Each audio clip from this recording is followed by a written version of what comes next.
Hello friends, welcome to my YouTube channel. आज हम लोग लिक्विडेशन रिलेटेड क्वेश्चन ही बनाएंगे।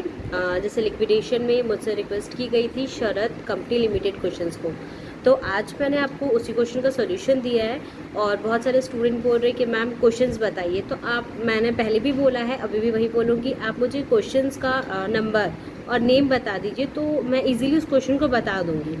ठीक है, तो आज मैंने वैसे ही बुक से क्वेश्चन आपको दिखाया है और सॉल्यूशंस भी बताए हैं। वर्किंग नोट में मैंने छोटी छोटी चीज़ों को भी बताया है, तो आप लोग उस चीज़ को देखिए और कुछ भी डाउट्स हो, क्वेरीज आप कमेंट सेक्शन पे ज़रूर बताइए। Let's start the video. आज हम देख रहे हैं शरद लिमिटेड का क्वेश्चन। शरद लिमिटेड का क्वेश्चन मैंने बुक में ओपन करके रखा है और बैलेंस शीट जो आपको दिख रही है वो इंग्लिश में है, इसलिए मैं आपको थोड़ा बहुत इसका हिंदी बता दे रही हूँ। सबसे पहले हमें दिया गया है क्षमता एवं दायित्व। क्षमता एवं दायित्व में सबसे पहला है अंशधारी कोष और देन हमें दिया हुआ है अंश पूंजी। अंश पूंजी में है 1006% पूर्वाधिकार अंश 100 रुपये वाले, ₹100 ईच। फिर दिया गया है 2000 equity shares of 100 each fully paid up, 2000 क्षमता अंश 100 रुपये वाले, जिसमें हमें फुल्ली पेड अप मिला है। देन है 3000 क्षमता अंश 100 रुपये वाले, जिसमें हमें 50 रुपये ही प्राप्त हुए हैं। फिर आपको दिया गया है संचय एवं आधिक्य। संचय एवं आधिक्य में आपको दिया गया है statement of profit and loss, लाभ हानि विवरण। लाभ हानि विवरण में आप देखेंगे अमाउंट 1 लाख रुपीज़ ब्रैकेट में दी गई है, मतलब ये क्या है, ये आपका हानि है। देन हमें दिया गया है non current liabilities. Non current liabilities में दिया गया है 6% ऋण पत्र, floating charges on all assets. Okay, then आपको दिया गया है अदर्स में है mortgage on land and building, means इसे बोलते हैं बंधक। लैंड एंड बिल्डिंग से रिलेटेड है ये, मीन्स आप जब भी लैंड एंड बिल्डिंग का करेंगे तब आपको इस बंधक को कैलकुलेशन में लेना होगा। देन हमें दिया गया है करेंट लिएबिलिटीज़, चालू दायित्व में ट्रेड्स पेएबल और इनकम टैक्स आयकर। फिर हमें संपत्ति से रिलेटेड चीज़ें दी गई है। संपत्ति से रिलेटेड में दिया गया है non current assets, fix assets, tangible assets, means main आपको दिया गया है लैंड एंड बिल्डिंग और प्लांट एंड मशीनरी, दोनों की आपको वैल्यू बैलेंस शीट में दी गई है। फिर है चालू संपत्ति। चालू संपत्ति में सबसे पहले है इन्वेंट्रीज, जिसे स्टॉक या रहती अभी कहते हैं। फिर है ट्रेड्स रिसीवेबल और कैश एंड कैश इक्विवेलेंट, रोकड़ एवं रोकड़ तुल्य। चलिए अब हम देखते हैं अतिरिक्त सूचना हमें क्या दी गई है। यहाँ पे बोला जा रहा है 1 अप्रैल 2013 को कंपनी का समापन हुआ। पूर्वाधिकार लाभांश 3 वर्ष के लिए अवशिष्ट थे, मीन्स जब भी आप पूर्वाधिकार अंश की भुगतान करेंगे तो आपको ये लाभांश जो 3 साल के लिए बकाया है उसकी भी भुगतान करनी है। ये अवशिष्ट राशियाँ समापन पर देय है, मीन्स जब भी आप इसको लिक्विडेट करेंगे, मीन्स जब भी आप ये समापन करेंगे तब आपको भुगतान करनी है। संपत्तियों पर निम्नांकित वसूली हुई। आपको क्या क्या चीज़ वसूली से प्राप्त हुई? भूमि और भवन 2,40,000, प्लांट और मशीनरी 1,80,000, रहतिया 70,000 और व्यापारिक प्राप्त 60,000। और देखते हैं आगे क्या बताया जा रहा है।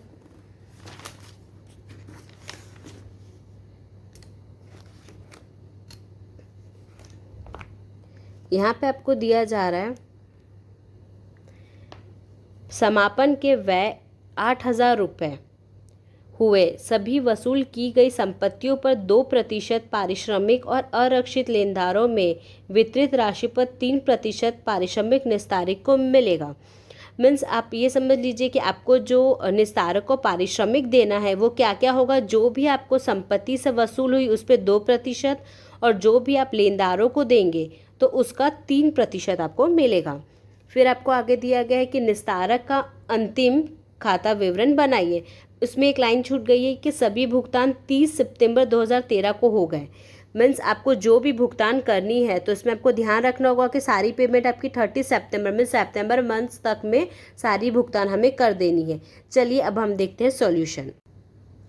सॉल्यूशन में चलिए मैंने फॉर्मेट यहाँ पे पूरा रेडी रखा है। अब हम देखते हैं हमें कैसे कैसे लिखना है।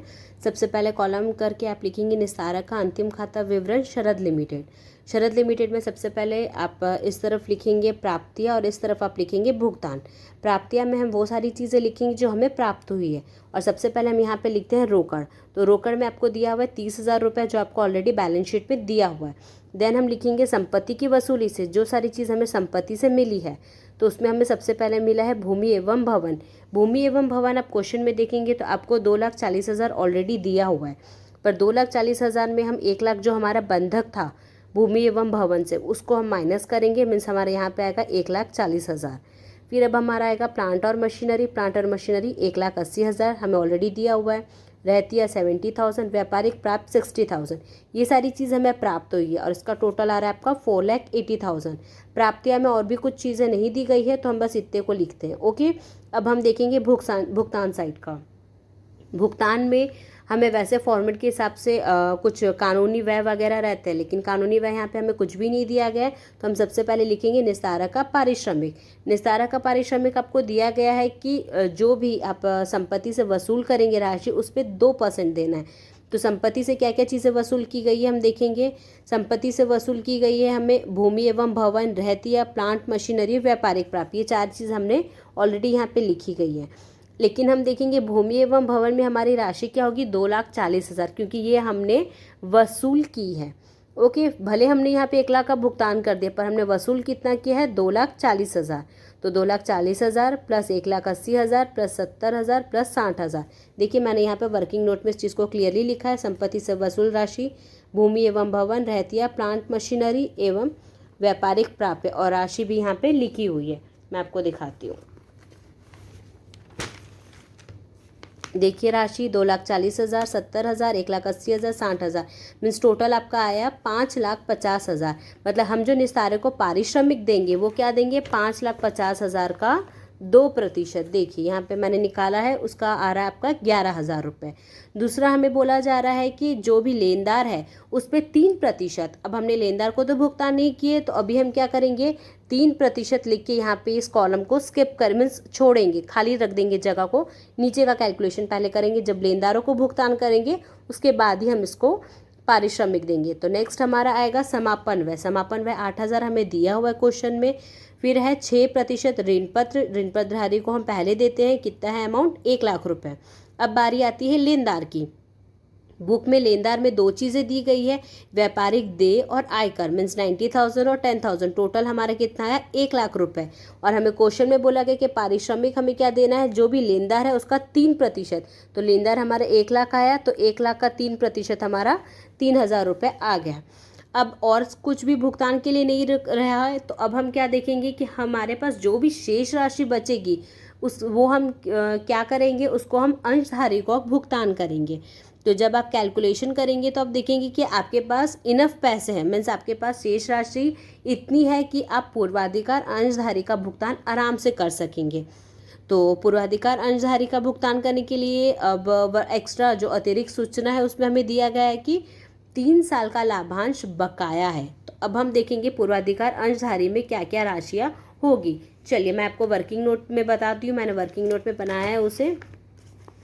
पूर्वाधिकार अंशधारी को हम देंगे जो उसकी पूंजी, मीन्स जो उसका मेन वैल्यू है, वो जो आपको क्वेश्चन में दिया गया 1,00,000 रुपये, प्लस जो अभी उसका समापन से पहले जो भी लाभांश बनता है इस साल का वो, प्लस जो 3 साल का बकाया लाभांश है वो।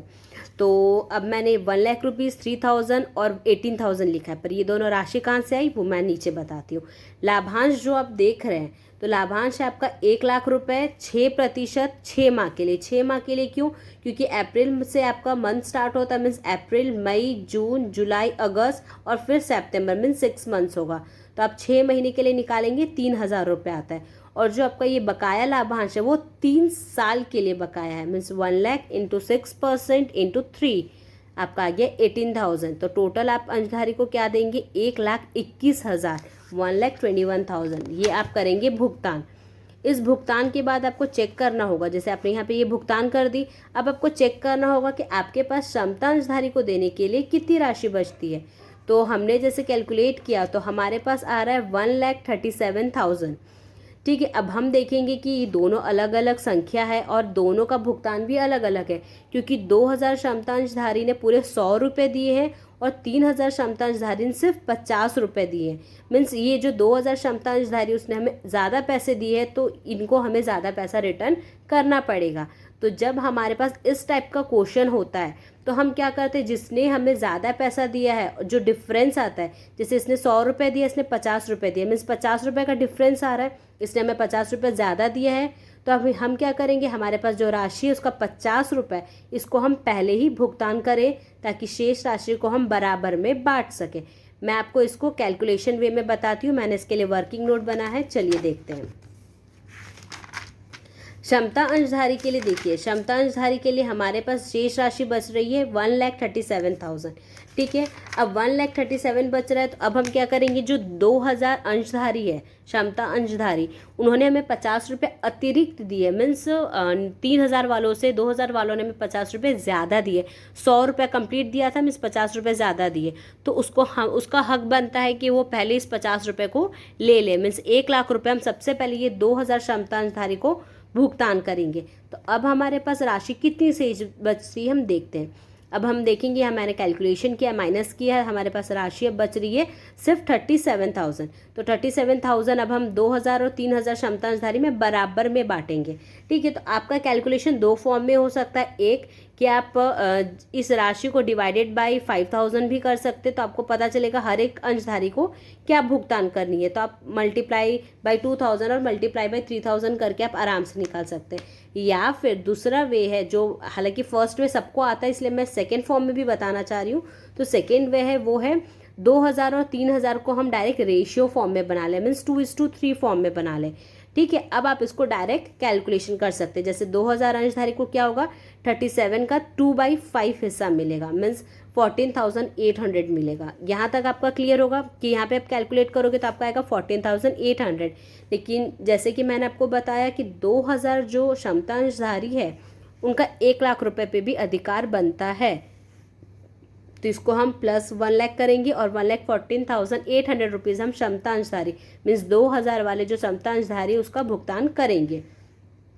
फिर हमारे पास जो 3,000 वाले क्षमता अंशधारी बच रहे उनका हिस्सा क्या बनता है, 37,000 का 3/5। जैसे मैंने 2:3 निकाला है ना, तो 3/5 मीन्स आपका आएगा 22,200 रुपये। चलिए अब हम क्वेश्चन में देखते हैं कि हमारा क्या सही आ रहा है कि नहीं। देखिए यहाँ पे हमने कैलकुलेशन किया तो हमारा 2,000 क्षमता अंशधारी पे 1,14,800 मैंने पीछे बताया अभी आपको, और 3,000 क्षमता अंशधारी को मिल रहा है 22,200 रुपये। और जब आप पूरा कैलकुलेट करेंगे तो आपको दोनों का टोटल बराबर आएगा, मीन्स 4,80,000 एंड 4,80,000। हमेशा ध्यान रखिए जब इस टाइप का क्वेश्चन आएगा तो दो तरीका है, या तो आप जैसे 37,000 रुपीज़ आपका बच रहा है उसको डिवाइडेड बाय 5,000 कर दीजिए, मीन्स आपको क्लियर रहेगा कि हाँ आपका हर एक अंशधारी को क्या राशि मिल रही है। या फिर आप रेशियो फॉर्म में अनुपात के माध्यम से भी इसको सॉल्व कर सकते हैं। आई होप आपको क्वेश्चन क्लियर होगा। इससे रिलेटेड भी अगर आपको कोई कुछ भी डाउट्स हो या क्वेरीज हो, आप डेफिनेटली कमेंट सेक्शन पे बताइए। Thank you.